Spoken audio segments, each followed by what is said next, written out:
தற்போதைய அண்மை செய்தியை பார்த்துக் கொண்டிருக்கிறோம். வெற்றி துரைசாமி சடலமாக மீட்கப்பட்டிருக்கக்கூடிய அண்மை செய்தி வெளியாகியிருக்கிறது.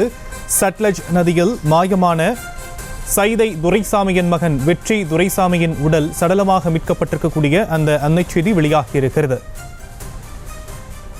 மாயமானவரை தேடும் பணி நடைபெற்று வந்த நிலையில் தற்போது அவருடைய உடல் மீட்கப்பட்டிருக்கக்கூடிய அந்த அண்மை செய்தி வெளியாகியிருக்கிறது. வெற்றி துரைசாமி சடலமாக மீட்கப்பட்டிருக்கிறார். காணாமல் போன வெற்றி துரைசாமி 8 நாட்களுக்கு பிறகு சடலமாக மீட்கப்பட்டிருக்கக்கூடிய அண்மை செய்தி. விவரங்களை செய்தியாளர் லதா வழங்க நாம் கேட்கலாம். லதா, விவரங்கள். ஷியாம், வணக்கம். சைதை துரைசாமியின் மகன் வெற்றி துரைசாமி சென்று கொண்டிருந்த கார் இமாச்சல் பிரதேசத்தில் ஏற்பட்ட அந்த கார் விபத்தில் அவர் மாயமாகி இருந்தார்.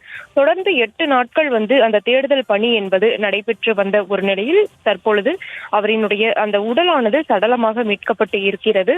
8 நாட்கள் தொடர்ந்து இந்த மீட்பு பணி என்பது நடைபெற்று வந்த ஒரு நிலையில் இன்றைய தினம் வெற்றி துரைசாமி, சைதை துரைசாமியினுடைய மகன் வெற்றி துரைசாமியினுடைய உடலானது சடலமாக மீட்கப்பட்டு இருக்கிறது. கடந்த 8 நாட்களுக்கு முன்பு, அதாவது பிப்ரவரி 4ஆம் தேதி அன்று சைதை துரைசாமியினுடைய மகன் வெற்றி துரைசாமி அவர் நண்பரோடு அந்த இமாச்சல் பிரதேசம் சட்லஜ் நதிக்கரை பகுதியில் காரில் சென்று கொண்டிருந்த பொழுது அந்த திடீரென ஏற்பட்ட அந்த விபத்தின் காரணமாக கார் கவிழ்ந்து அந்த சட்லஜ் நதியில் கார் விழுந்தது. இந்த விபத்தில் பார்த்தோம் என்றால் ஓட்டுநர் சம்பவ இடத்திலேயே உயிரிழந்த ஒரு நிலையில் ஓட்டுநரினுடைய உடல் சடலமாக மீட்கப்பட்டது. அதே போல வெற்றி துரைசாமியினுடைய நண்பர் கோபிநாத், திருப்பூர் மாவட்டத்தை சேர்ந்த கோபிநாத் படுகாயங்களோடு மீட்கப்பட்டு மருத்துவமனையில் தொடர்ந்து சிகிச்சை பெற்று வருகிறார்.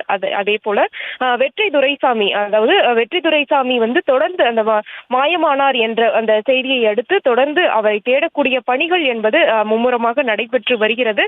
தொடர்ந்து வெற்றி துரைசாமியை தேடக்கூடிய அந்த பணி என்பது 8 நாட்களாக நடைபெற்று இருந்தது.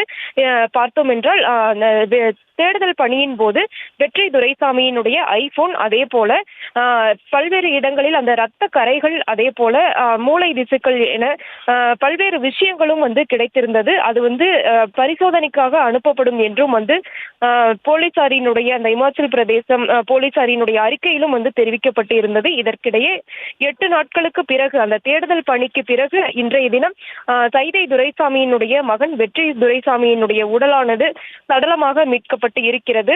இது பெரும் அந்த குடும்பத்தினர் சோகத்தில் இருக்கிறார்கள்.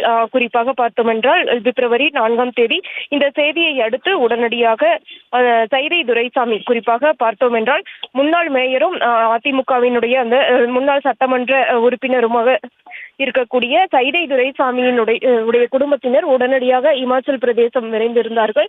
தொடர்ந்து வெற்றி துரைசாமியின் தேடக்கூடிய பணிகள் என்பது 8 நாட்களாக நடைபெற்று வந்த ஒரு நிலையில் தற்போது வெற்றி துரைசாமியினுடைய உடலானது சடலமாக மீட்கப்பட்டு இருக்கிறது. செய்திகளை உடனுக்குடனும் துல்லியமாகவும் தெரிந்து கொள்ள சப்ஸ்கிரைப் பண்ணுங்க.